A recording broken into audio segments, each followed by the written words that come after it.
ఇవన్నీ మేము చేస్తలేమా? ఇవన్నీ నువ్వు సభకు వస్తే చర్చిస్తాం కదా. ఆయన రాడు. ఇక ఆయన మోడీ ఉన్నాడు ఢిల్లీలో, ఈయన గల్లీలో ఈయన ఒక ఆయన ఉంటే ఆడొక ఆయన ఉన్నాడు. ఆయన మనుషులు ఈడ మోపారు, బండి సంజయ్ అంట, కిషన్ రెడ్డి అంట. ఏం చేసిరయ్యా మీరు ఏం చేసిరో సవాల్ అంటుండు.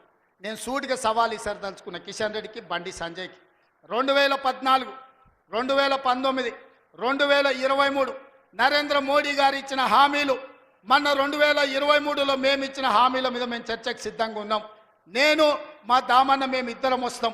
కిషన్ రెడ్డి గారు, బండి సంజయ్ మీరు ఇద్దరు రాండి. బీఆర్ఎస్ నుంచి వాళ్ళని కూడా తండ్రి కొడుకులు వస్తారో, మామ అల్లుడు వస్తాడో, బావ బామార్ది వస్తాడో, ఎవడో ఒకడు వాళ్ళని కూడా రాని. చర్చ పెడదాం, బజార్లో పెడదాం, అంబేద్కర్ చౌరస్తాలో పెడదాం, అంబేద్కర్ సాక్షిగా చర్చ చేద్దాం. 10 ఏళ్ళు కేసీఆర్ ముఖ్యమంత్రిగా, 12 ఏళ్ళు నరేంద్ర మోడీ ప్రధానమంత్రిగా, 12 నెలలు మన ప్రభుత్వం ఇందిరమ్మ ప్రభుత్వం చేసిన పనుల మీద చర్చ చేద్దాం. నరేంద్ర మోడీ ఇచ్చిన మాట, స్విస్ బ్యాంకులో లక్షల కోట్ల రూపాయలు నల్లధనం ఉంది, అవి తెచ్చి ప్రతి పేదవాడి ఖాతాలో 15 లక్షలు వేస్తా అన్నాడు. ఒక్క పేదోని ఖాతాలన్నా మోడీ 15 పైసలు వేసినాడే? వేసిండా? ఒక్క రూపాయి నల్లధనం తేలే. కానీ నల్లధనం ఉన్నోళ్ళు దేశం విడిచి పారిపోయినారు. నీరవ్ మోడీ, ఆయన చోక్సీ, విజయ్ మాల్యా, ఇట్లా 100 మంది బ్యాంకులను ముంచి 16 లక్షల కోట్ల రూపాయలు బ్యాంకులకు ఎగదొప్పి పెట్టుబడిదారులు, మోడీ దోస్తులు దేశం విడిచి విదేశాలకు పారిపోయినారు తప్ప విదేశాలలో ఉన్న నల్లధనం ఒక్క పైసా కూడా మోడీ తెచ్చింది లేదు, పేదోడి ఖాతాలు వేసింది లేదు. రైతుల ఆదాయం 2 చేస్తా అన్నాడు. కానీ రైతు వ్యతిరేక నల్ల చట్టాలు తెస్తే 16 నెలలు ఢిల్లీ సరిహద్దుల్లో సైనికులాగా వేలాది మంది రైతులు దీక్ష చేసి నరేంద్ర మోడీ మెడలు వంచి జాతికి క్షమాపణ చెప్పి రైతు వ్యతిరేక నల్ల చట్టాలను మోడీ చేత ఉపసంహరింపజేసిండ్రు రైతులు.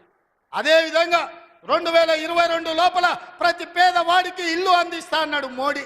ఏ పేదోడికి ఇల్లు ఇచ్చినవో ఈరోజు అప్పక్పల్లికి రా, చూపిద్దురా మోడీ ఇచ్చిన ఇల్లు ఎక్కడుందో. నేను అడుగుతున్నా, నారాయణపేటకు రా, మోడీ ఇచ్చిన ఇల్లు ఎక్కడున్నాయో నువ్వు చూపిద్దురా. సంవత్సరానికి 2 కోట్ల ఉద్యోగాలు ఇస్తున్నాడు.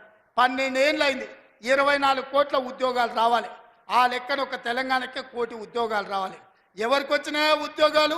ఓ కిషన్ రెడ్డికి, ఓ బండి సంజయ్కి, 2 ఉద్యోగాలు వచ్చినాయి. తెలంగాణలో ఎవరైనా మోడీ ఉద్యోగం ఇచ్చిండా? ఎవరికి ఉద్యోగాలు ఇచ్చిండో మోడీ వచ్చి చూపియాలి లెక్క.